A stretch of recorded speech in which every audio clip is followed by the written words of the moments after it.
Hi hello ನಮಸ್ಕಾರ ಎಲ್ಲರಿಗೂ nature ಸ್ಪಿರಿಟ್ನ and at Kannada tarot card ರೀಡಿಂಗಿಗೆ ವೆಲ್ಕಮ್.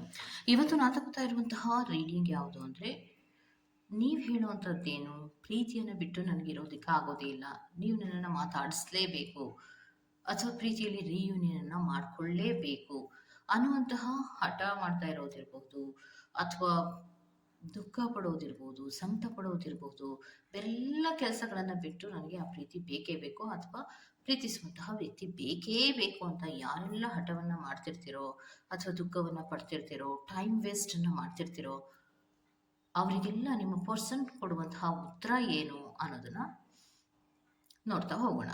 ಇವತ್ತಿನ ಕಾನ್ಸೆಪ್ಟಿನ ರೀಡಿಂಗೇ ಅದಾಗಿರತ್ತೆ. ಸೊ ಅರ್ಥ ಆಯ್ತಲ್ವಾ ಇವತ್ತಿನ ಕಾನ್ಸೆಪ್ಟ್ ಏನಂತ. ಸೊ ನೀವು ಪ್ರೀತಿಯನ್ನು ಬಿಟ್ಟಿರೋದಕ್ಕೆ ಆಗೋದೇ ಇಲ್ಲ, ಪ್ರೀತಿಯಲ್ಲಿ ರಿಯೂನಿಯನ್ ಬೇಕೇ ಬೇಕು, ಅವರು ಪ್ರೀತಿಸುವಂತಹ ವ್ಯಕ್ತಿ ನನ್ನನ್ನು ಮಾತಾಡಿಸ್ಲೇಬೇಕು ಅನ್ನುವಂತಹ ಹಠದಲ್ಲಿ ಯಾರೆಲ್ಲ ಇರ್ತಿರೋ ಅಥವಾ ನೋವಿನಲ್ಲಿ ಯಾರೆಲ್ಲ ಇರ್ತಿರೋ ಅವರಿಗೆ ನಿಮ್ಮ ಪರ್ಸನ್ ನೀಡುವಂತಹ ಉತ್ತರ ಏನು ಅನ್ನೋದ್ರ ಬಗ್ಗೆ ನಾನು ರೀಡಿಂಗ್ ಅನ್ನು ತಗೋತಾ ಇದ್ದೀನಿ. Okay, clear? ಓಕೆ. ಸೊ ಇದೆಲ್ಲವೂ ಕೂಡ ಇನ್ ಜನರಲ್ ಆಗಿರುವಂತಹ ರೀಡಿಂಗ್ ಆಗಿರೋದ್ರಿಂದ ನಿಮಗೆ ರೆಸೊನೇಟ್ ಆದರೆ ಮಾತ್ರ ತಗೊಳ್ಳಿ. ಹಾಗೇನೆ ಸ್ಕ್ರೀನ್ ಮೇಲೆ ಕಾಣ್ತಾ ಇರುವಂತಹ ಒಂದು ನಂಬರ್, ಅದು ಪರ್ಸನ್ ರೀಡಿಂಗಿನ ನಂಬರ್ ಆಗಿರುತ್ತೆ. ಯಾರಿಗೆಲ್ಲ ಪರ್ಸನ್ ರೀಡಿಂಗಿನ ಅವಶ್ಯಕತೆ ಇದೆಯೋ ಅವರೆಲ್ಲರೂ ಕೂಡ ವಾಟ್ಸಪ್ ಮೆಸೇಜ್ ಅನ್ನ ಮಾಡೋದ್ರ ಮೂಲಕ ಪೇ ಮಾಡಿ ನಿಮ್ಮ ರೀಡಿಂಗ್ಸ್ ಗಳನ್ನ ನೀವು ತಗೋಬಹುದಾಗಿರುತ್ತೆ. ಸೊ ಇದು ಒಂದು ಟೈಮ್ಲೆಸ್ ಆದಂತಹ ರೀಡಿಂಗ್ ಆಗಿರುತ್ತೆ. ನೀವು ಯಾವಾಗ ಫಸ್ಟ್ ಟೈಮ್ ಈ ವಿಡಿಯೋನ ಕ್ಲಿಕ್ ಮಾಡಿ ನೋಡ್ತಿರೋ ಆಗ ನಿಮಗೆ ಅನ್ವಯವಾಗುವಂತಹ ರೀಡಿಂಗ್ಗೆ ಆಗಿರುತ್ತೆ.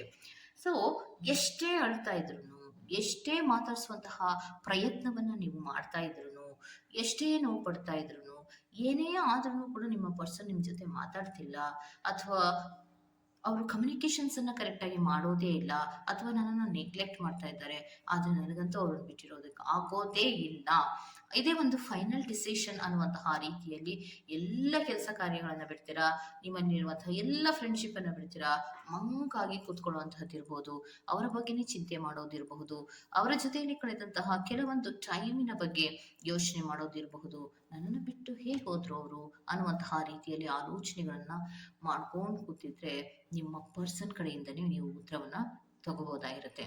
ಯಾವಾಗ ನಿಮ್ಮ ಪರ್ಸನ್ ನಿಮ್ಗೆ ಉತ್ತರವನ್ನ ಕೊಡ್ತಾರೋ ಆವಾಗ ನೀವು ಕಾಯ್ಬೇಕಾ ಅಥವಾ ಬೇಡವಾ ಅನ್ನೋದು ನಿಮ್ಗೆ ಕರೆಕ್ಟ್ ಆಗಿ ಅರ್ಥ ಆಗತ್ತೆ. ಅದಕ್ಕೋಸ್ಕರವಾಗಿ ನಾನು ಈ ರೀಡಿಂಗ್ ಅನ್ನ ಮಾಡ್ತಾ ಇದ್ದೀನಿ. ಓಕೆ, ರೀಡಿಂಗ್ ಗಳನ್ನ ನೋಡೋದಕ್ಕೆ ಮುಂಚಿತವಾಗಿ ಪ್ಲೀಸ್ ಸೆಲೆಕ್ಟ್ ಯುವ ಆಪ್ಷನ್. ನಿಮಗೆ ಕಾಣಿಸ್ತದೆ ಅಲ್ವಾ, 2 ಆಪ್ಷನ್ ಅನ್ನ ನಾನು ಕೊಟ್ಟಿದ್ದೇನೆ. ಸೊ ವಾಚ್ ಅನ್ನ ನೀವು ಸೆಲೆಕ್ಟ್ ಮಾಡ್ಕೊಂಡ್ರೆ ಪೈಲ್ ನಂಬರ್ 1 ಆಗಿರುತ್ತೆ, ಮತ್ತೆ ಟೆಲಿಫೋನ್ ಅನ್ನ ಸೆಲೆಕ್ಟ್ ಮಾಡ್ಕೊಂಡ್ರೆ ಅದು ಫೈಲ್ ನಂಬರ್ 2 ಆಗಿರುತ್ತೆ. ಆಯ್ಕೆಯನ್ನು ಮಾಡ್ಕೊಳ್ಳುವಾಗ ಬಹಳ ಕಾನ್ಸಂಟ್ರೇಷನ್ ಇಂದ ಆಯ್ಕೆಯನ್ನು ಮಾಡ್ಕೊಳ್ಳಿ. ಈ 2 ವಸ್ತುಗಳಲ್ಲಿ ಯಾವುದು ನಿಮಗೆ ತುಂಬಾ ಅಟ್ರಾಕ್ಟ್ ಆಗುತ್ತೋ ಆ ವಸ್ತುವನ್ನು ಸೆಲೆಕ್ಟ್ ಮಾಡ್ಕೊಳ್ಳೋದ್ರ ಮೂಲಕ ನೀವೇನು ನಿಮ್ಮ ಮನಸ್ಸಿನಲ್ಲಿ ಪ್ರಶ್ನೆಗಳ ರೂಪದಲ್ಲಿರಬಹುದು, ಸಂಕಟದ ರೂಪದಲ್ಲಿರಬಹುದು, ಏನನ್ನ ಬೇಕು ಅಂತ ನೀವು ಬಯಸ್ತಾ ಇದ್ದೀರೋ ಅದಕ್ಕೆ ನಿಮ್ಮ ಪರ್ಸನ್ ಕೊಡುವಂತಹ ಉತ್ತರವನ್ನ ನೋಡಬಹುದಾಗಿರುತ್ತೆ. ಹಾಗೆಯೇ ಡಿಸ್ಕ್ರಿಪ್ಷನ್ ಬಾಕ್ಸ್ ನಲ್ಲಿ ಪ್ರತಿ ಫೈಲ್ನ ಟೈಮಿಂಗ್ಸ್ ಅನ್ನ ಕ್ಲಿಯರ್ ಆಗಿ ಮೆನ್ಷನ್ ಮಾಡಿರ್ತೀನಿ. ನೀವು ಯಾವ ಫೈಲ್ ಅನ್ನು ಸೆಲೆಕ್ಟ್ ಮಾಡ್ಕೊಂಡಿರ್ತೀರೋ ಆ ಫೈಲ್ನ ಟೈಮಿಂಗ್ಸ್ ಅನ್ನ ನೋಡಿ ಸ್ಕಿಪ್ ಆಗಿ ನಿಮ್ಮ ರೀಡಿಂಗ್ಸ್ ಗಳನ್ನ ನೀವು ತಗೋಬಹುದಾಗಿರುತ್ತೆ. ಓಕೆ, ರೀಡಿಂಗ್ ಅನ್ನು ಶುರು ಮಾಡೋಣ. Okay, let's start. So file number 1 ಯಾರೆಲ್ಲ ಆಯ್ಕೆಯನ್ನ ಮಾಡ್ಕೊಂಡಿದ್ದೀರೋ, ಸೊ ಪ್ರೀತಿಯ ವಿಚಾರವಾಗಿ ನಿಮ್ಮನ್ನ ಬಿಟ್ಟಿರೋಕ್ಕಾಗೋದೇ ಇಲ್ಲ, ನೀವು ಮಾತಾಡಿಸ್ಲೇಬೇಕು, ಪ್ರೀತಿ ನನಗೆ ಬೇಕೇ ಬೇಕು, ರಿಯೂನಿಯನ್ ಆಗಲೇಬೇಕು ಅನ್ನುವಂತಹ ವೇಟಿಂಗ್ ಲಿಸ್ಟ್ನಲ್ಲಿರಬಹುದು ಅಥವಾ ಬೇಜಾರಿನಲ್ಲಿರಬಹುದು, ಯಾರೆಲ್ಲ ಇರ್ತಿರೋ ಅವರಿಗೆ ನಿಮ್ಮ ಪರ್ಸನ್ ಹೇಳ್ತಾ ಇರೋದೇನೆಂದರೆ, ಹೌದು ನನಗೂ ಕೂಡ ನಿನ್ನ ಬಗ್ಗೆ ಪ್ರೀತಿ ಇದೆ. ಸೊ ಒಂದು ಅಫೆಕ್ಷನ್, ಒಂದು ಬಾಂಡೇಜ್ ಅನ್ನೋದು ಖಂಡಿತವಾಗಿಯೂ ಇದೆ. ಎಮೋಷನಲ್ ವಿಚಾರಗಳಲ್ಲಿ ನಾನು ಕೂಡ ಫೀಲ್ ಮಾಡ್ತಾ ಇದ್ದೀನಿ, ಕೆಲವೊಂದು ಡಿಸಿಷನ್ಸನ್ನು ತಗೋಬೇಕು, ರಿಯೂನಿಯನನ್ನು ಮಾಡಿಕೊಳ್ಳೇಬೇಕು ಅನ್ನುವಂತಹ ಮನಸ್ಥಿತಿ ನನಗೂ ಕೂಡ ಇದೆ ಅನ್ನೋದನ್ನು ಹೇಳ್ತಾ ಇದ್ದಾರೆ. ಸೊ ರಿಯೂನಿಯನ್ ಮಾಡ್ಕೊಳ್ಳೋದಕ್ಕೆ ಒಂದು ಸ್ಟಡಿ ಬೇಕು. ಅಂದ್ರೆ ಏಕ್ದಮ್ ಬಂದು ನಿಮ್ಮ ಹತ್ರ ರಿಯೂನಿಯನ್ ಮಾಡ್ಕೋತ ಹೇಳೋದಿಕ್ಕೂ ಆಗೋದಿಲ್ಲ, ಅಥವಾ ಅದಕ್ಕೊಂದು ಸಿಚುಯೇಷನ್ ಕ್ರಿಯೇಟ್ ಆಗಬೇಕು. ಆ ಸಿಚುಯೇಷನ್ಗೋಸ್ಕರ ನಾನು ವೇಟ್ ಮಾಡ್ತಾ ಇದ್ದೀನಿ, ನಾನು ಕೂಡ ನಿನ್ನನ್ನು ಪ್ರೀತಿಸ್ತೇನೆ, ಅದು ನಿನಗೂ ಕೂಡ ಗೊತ್ತಾಗ್ತಾ ಇದೆ ಅಲ್ವಾ, ನಾನು ನಿನ್ನನ್ನು ಅಷ್ಟೇ ಪ್ರೀತಿಸ್ತಾ ಇದ್ದೆ, ಕೆಲವೊಂದು ಕಾರಣಗಳಿಂದ ನಮ್ಮಿಬ್ಬರ ನಡುವೆ ಮಿಸ್ಅಂಡರ್ಸ್ಟ್ಯಾಂಡಿಂಗ್ ಆಯಿತು, ಸೊ ಹಾಗಂತ ನಾನು ಪ್ರೀತಿಯನ್ನು ಬಿಟ್ಟು ಹೋಗಿಲ್ಲ. ಹೌದು, ನಾನು ಕೆಲವೊಂದು ವಿಚಾರಗಳಲ್ಲಿ ನಡ್ಕೊಂಡಂತಹ ರೀತಿ ತಪ್ಪಾಗಿತ್ತು, ತುಂಬ ಹರ್ಟನ್ನು ನಿನಗೆ ನಾನು ಮಾಡಿದ್ದೆ, ಸೊ ಕೆಲವೊಂದು ಸತ್ಯಗಳನ್ನು ಕೂಡ ನಾನು ನಿನ್ನಿಂದ ಮುಚ್ಚಿಟ್ಟಿದ್ದೆ, ಸೊ ಅದನ್ನು ನಾನು ನಿನಗೆ ಹೇಳೋದಕ್ಕೆ ಬಯಸ್ತೇನೆ. ಯಾವುದೂ ಕೂಡ ಮುಗ್ದೋಗಿಲ್ಲ, ಪ್ರೀತಿ ಅನ್ನೋದೇನು ಮುಗ್ದೋಗಿಲ್ಲ ಅಥವಾ ನಾನು ಬ್ರೇಕನ್ನು ತಗೊಂಡಿಲ್ಲ.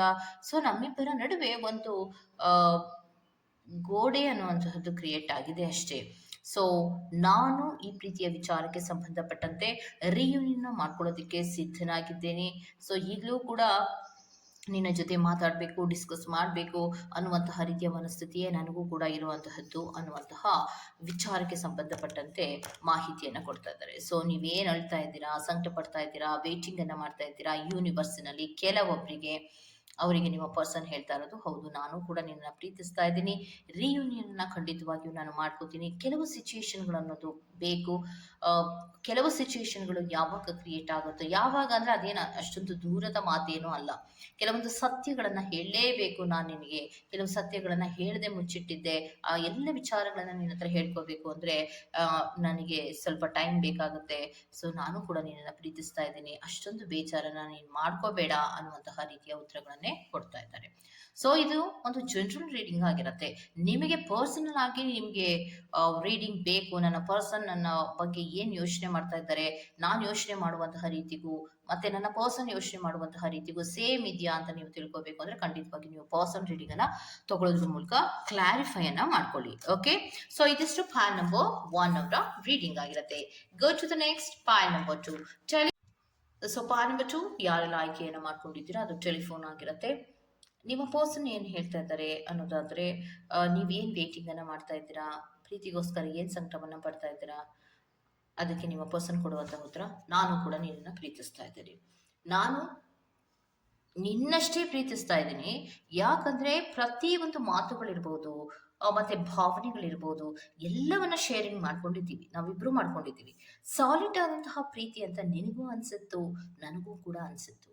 ಆದ್ರೆ ಕೆಲವೊಂದು ಸಿಚುಯೇಷನ್ಗಳು ನಮ್ಮಿಬ್ಬರ ಲೈಫಿನಲ್ಲಿ, ಪ್ರೀತಿಯ ಲೈಫಿನಲ್ಲಿ ಬಂದಂತಹದ್ದು ಅನ್ಎಕ್ಸ್ಪೆಕ್ಟೆಡ್ ಆಗಿ ಬಂದಂತಹದ್ದು. ಅನ್ಎಕ್ಸ್ಪೆಕ್ಟೆಡ್ ಸಿಚುಯೇಷನ್ಸ್ಗಳನ್ನ ನೀನು ಸರಿಯಾಗಿ ಅರ್ಥ ಮಾಡ್ಕೊಳ್ಳದೆ ಪ್ರೀತಿಯಲ್ಲಿ ಬ್ರೇಕ್ ಅನ್ನ ತಗೊಂಡಿರುವಂತಹದ್ದು ಅನ್ನೋದನ್ನ ನಿಮ್ಗೆ ಹೇಳ್ತಾ ಇದ್ದಾರೆ. ಯಾಕಂದ್ರೆ ಕೆಲವೊಮ್ಮೆ ನಾವು ನೋಡಿರುವಂತಹದ್ದೆಲ್ಲವೂ ಸತ್ಯ ಅಂತ ನಾವು ಹೇಳೋದಿಕ್ ಆಗೋದಿಲ್ಲ. ಕೆಲವೊಮ್ಮೆ ನೋಡಿರುವಂತಹ ಕೆಲವೊಂದು ಸಿಚುಯೇಷನ್ಗಳು ಅದು ಸತ್ಯವಾಗಿರ್ಬೇಕು ಅನ್ನೋದಿಲ್ಲ.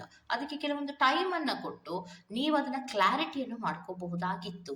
ಆದ್ರೆ ನೀವು ಅನ್ಕೊಂಡಿರೋದು third party situation already entry ಆಗಿದೆ, ನನ್ನ ಪ್ರೀತಿಯ ವ್ಯಕ್ತಿ ಆಲ್ರೆಡಿ ಬೇರೆ ಯಾರಿಗೋ ಕಮಿಟ್ ಆಗ್ತಾ ಇದ್ದಾರೆ, ಬೇರೆ ಯಾರೋ ಕಡೆಗೆ ಅಟ್ರಾಕ್ಟ್ ಆಗ್ತಾ ಇದ್ದಾರೆ ಅನ್ನುವಂತಹ ಮನಸ್ಥಿತಿಯಿಂದ ನೀವು ಬಹಳಷ್ಟು ಬೇಜಾರನ್ನ ಮಾಡಿಕೊಂಡು ಪ್ರೀತಿಯಿಂದ ಆಚೆಯನ್ನ ಬಂದಿರುವಂತಹದ್ದು ಅನ್ನೋದನ್ನ ಹೇಳ್ತಾ ಇದ್ದಾರೆ.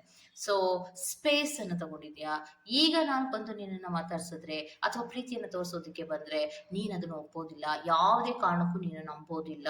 ಸೊ ಥರ್ಡ್ ಪಾರ್ಟಿ ಸಿಚುಯೇಷನ್ ಇತ್ತೋ ಇರ್ಲಿಲ್ವೋ, ನಾನು ನೋಡ್ದೆ ಅಲ್ವಾ, ಯಾರ ಹತ್ರನೋ ಕೇಳ್ದೆ ಅಲ್ವಾ, ಅದು ಮತ್ತೆ ಅಂದಮೇಲೆ ನಾನು ಯಾಕೆ ನಿಂಗೆ ಬೇಕು ಅನ್ನುವಂತಹ ರೀತಿಯಲ್ಲಿ ನೀವು ಬೇಜಾರು ಮಾಡ್ಕೊಂಡಿರುವಂತಹ ಸಾಧ್ಯತೆಗಳು ಇದೆ. ಅದನ್ನ ಸರಿ ಮಾಡೋದಕ್ಕೆ ನನಗೆ ಸ್ವಲ್ಪ ಟೈಮ್ ಬೇಕು, ಆ ಸ್ವಲ್ಪ ಟೈಮು ನನಗೆ ನೀನು ಕೊಡು, ನಾನು ಅದನ್ನ ಸರಿ ಮಾಡ್ತೀನಿ ಅನ್ನೋದನ್ನ ಹೇಳ್ತಾ ಇದ್ದಾರೆ. ಯಾಕಂದ್ರೆ ಥರ್ಡ್ ಪಾರ್ಟಿ ಸಿಚುಯೇಷನ್ಸ್ ನ ಎಂಟ್ರಿ ಕೊಟ್ಟ ಮೇಲೆ ಅವರು ಇಬ್ರು ಚೆನ್ನಾಗಿದ್ದಾರಾ ಅದನ್ನ ನೀವು ಗಮನಿಸಬೇಕು.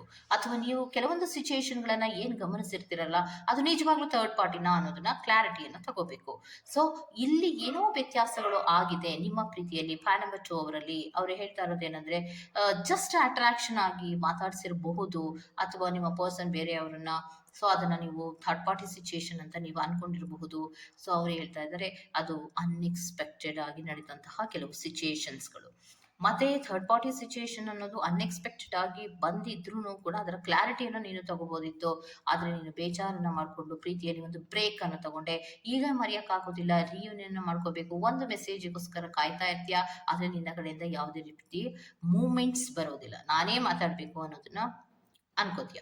ಎಷ್ಟೇ ಪ್ರೀತಿಯನ್ನ ಮಾಡ್ತಾ ಇದ್ರು ಕೂಡ ಒಂದು ಸ್ಪೇಸ್ ಅನ್ನ ಕ್ರಿಯೇಟ್ ಮಾಡ್ಕೊಂಡಿದ್ದೀನಿ, ನಾನು ಒಂಟಿಯಾಗಿದ್ರು ಪರವಾಗಿಲ್ಲ, ನಾನು ಹೋಗಿ ಮಾತಾಡ್ಸಲ್ಲ, ನಾನು ಯಾವುದೇ ಮೆಸೇಜ್ ಅನ್ನ ಮಾಡೋದಿಲ್ಲ, ನಾನು ಕ್ಲಾರಿಟಿಯನ್ನ ತಗೊಳ್ಳೋದಿಲ್ಲ, ಬೇಕಾದ್ರೆ ಬಂದು ಕ್ಲಾರಿಟಿಯನ್ನ ಕೊಡ್ಲಿ ಅನ್ನುವಂತಹ ಮನಸ್ಥಿತಿಗಳಲ್ಲಿ ನೀನು ಇರ್ತೀಯ. ಅದು ಕೆಲವೊಂದು ಬೇಜಾರಾಗ್ತಾ ಇದೆ ಅನ್ನೋದನ್ನ ಹೇಳ್ತಾ ಇದ್ದಾರೆ.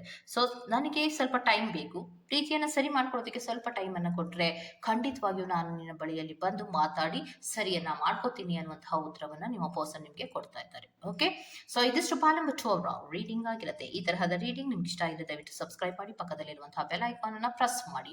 ನಾನು ನಿಮ್ಮನ್ನ ಮತ್ತೊಂದು ರೀಡಿಂಗ್ ಗಳಲ್ಲಿ ಸಿಗ್ತೇನೆ ಅಂತ ಹೇಳ್ತಾ ಅಲ್ಲಿವರೆಗೂ ಟೇಕ್ ಕೇರ್, ಬಾಯ್.